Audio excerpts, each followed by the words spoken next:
Did you call bank?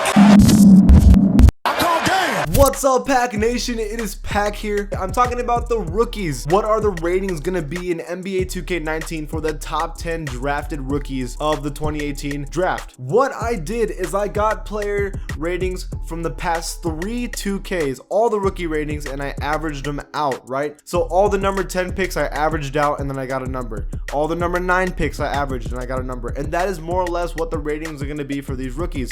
But of course, I'm smarter than that. It also depends on the player. So I'm going to do things that depend on the summer league performance because that matters, and then actual talent. So if they have something that they're ridiculously good at, they're added a point. So what exactly I did, okay? I got NBA 2K 16, 17, and 18 rookie ratings for one of the picks. So for example, the 10th pick, right? I got all the ratings and I averaged them out, and then that was the probable rating for that player. Then what I did is I changed it based on how the player's performing in the summer league and how good they are talent and skill wise, okay? So if you were doing amazing in the summer league, you got a +1. If you were doing awful in the summer league, you got -1. And if you just did good, you got nothing. And then if you were stupid athletic, like special athletic, like for example BAMBA and his ridiculously long arms, you got a +1. Or if you were stupid skilled like Trae Young and his amazing 3-point shooting, you also got a +1. Does that make sense? So I'm starting at number 10, the 10th pick in the draft, Mikal Bridges. I think I pronounced that wrong. These are some cyber faces by PC Modder Razor. So if you ever want to check out some PC mods, check him out. These are all from him. He did a really good job. So this is going to be easily the lowest rating in this entire top 10 draft. The average rating for the 10th pick in the draft is a 73. Last time it was Justice Winslow, Thon Maker, and Zach Collins was a 74, 71, and 73. So it averaged out to a 73 overall. However, he has been struggling in the summer league. So actually I'm removing one and he's going to be a 72 overall.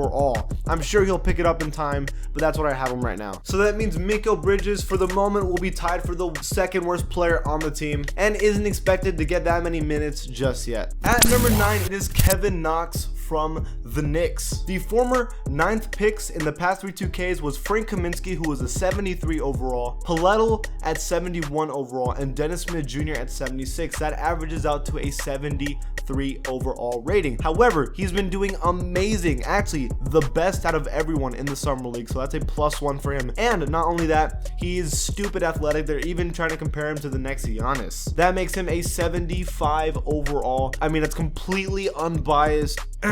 With Kevin Knox, because he's going to be a 75 overall, I think he's going to be tied for the 6th best player on the team with Trey Burke. He'd be the 2nd best small forward behind Mario HEZONJA. Now, Mario HEZONJA might start. I think Kevin Knox might earn it in the preseason, but we'll actually find out during the season. But Porzingis will be injured too, so that will come into play. So we shall see there. At number 8, it is Colin Sexton from the Cleveland Cavaliers. The former 8th picks in the draft was Stanley Johnson, who was a 73 overall, Marquise Chris a 71, and Frank Ntilikina at a 74. That averages out to a 73, and that's a little low considering how good he's doing in the summer league. But for the moment, we're giving him that +1, and he's going to be a 74 overall. I think that's a little low, but I'm going to put it there just because I think that's what 2K will give him. Colin Sexton will be tied for the 8th best player on the team with Cedi Osman. He will be a 74 overall, like I said, and he will be expected to not get many minutes, maybe none at all, but he'll be the 10th player on the team. At number 7, it is Wendell Carter Jr. for the Bulls.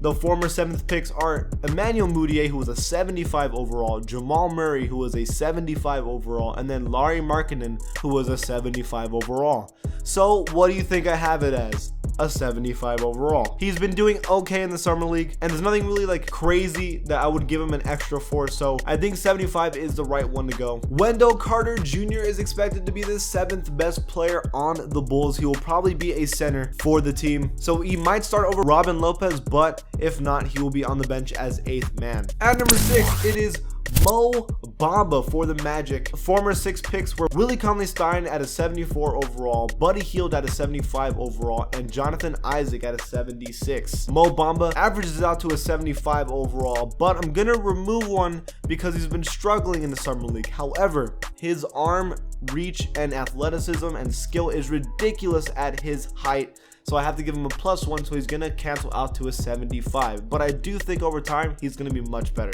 Mo Bamba will be a 75 overall, as I said, being the 7th best player on the team behind Jonathan Isaac in front of MOZGOV. Bamba also will be the 7th option on the team, probably being the backup center to Vucevic, and he'll get a good experience doing that. At number 5, it is Hawks player Trae Young. Former 5th picks were Mario Hezonja, 73 overall, Chris Dunn, 77, and Darren Fox at 77, right? So that averages out to 76 for Trae Young, but he's been doing pretty good in the summer league. Sure, his field goal percentage wasn't great and he struggled for the start, but he's been doing pretty good lately. So that's a +1 for him, plus his 3-point shooting is the best in the draft. So that's also a +1, making him a 78 overall. It's a little high, but I do think that is what he's going to get. Trae Young is tied for the 3rd best player on the team, tied with Ken Bazemore, John Collins, and Jeremy Lin. These two will be battling it out for the bench point guard unless they somehow trade Dennis Schroeder. They could put one of them at shooting guard. That would be really small ball. That'd be kind of weird, but they could do it. Trae Young, if not, will be the 6th man on the team, and it might happen. At number 4, it is Jaren Jackson for the Grizzlies. The former picks were Porzingis at 74 overall, Dragan Bender 72, and Josh Jackson at 78, averaging out to a 75. I think that's a little low. He hasn't been doing amazing in the summer league. He wasn't doing bad either, and there's nothing amazing about him. I mean, he's good, but there's no like specific thing. But I really think 75 is ridiculously too low, so I am gonna give him an extra +1 just because I think he needs it. I think Jaren Jackson's gonna be a 76 overall. Jaren Jackson will be tied for the 4th best player on the team with Kyle Anderson and will be behind Chandler Parsons. He is expected to start at the power forward position, and I probably think he will too. It only makes sense. At number 3, this is going to be super controversial. It is Luka Doncic.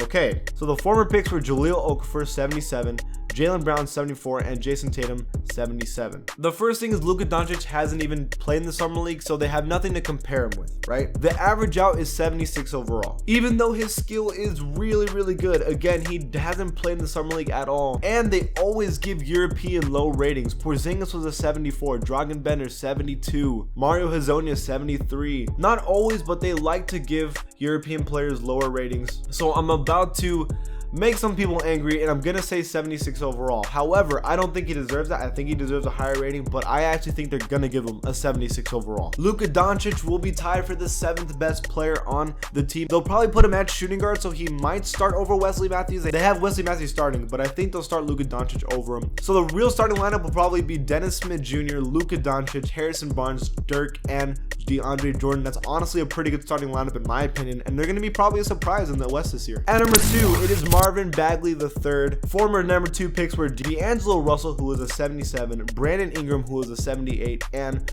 Lonzo Ball, an 80. That averages out to a 78, and I think 78 is a good rating.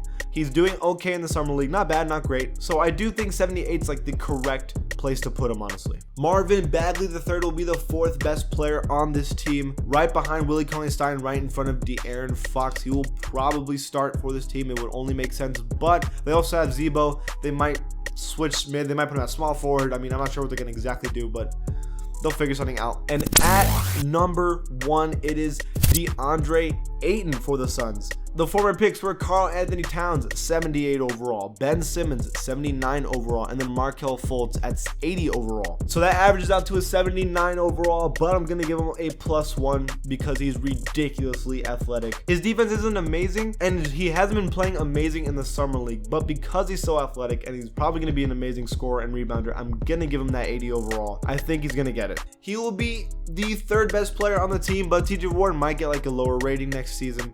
We'll see with that. Of course, so Ayton will start. I mean, he has to. There's really no other option. That is it for this list, guys. Do you agree with me? Leave it in the comments below. And if you like my channel, give it a sub. And I'll see you guys next time.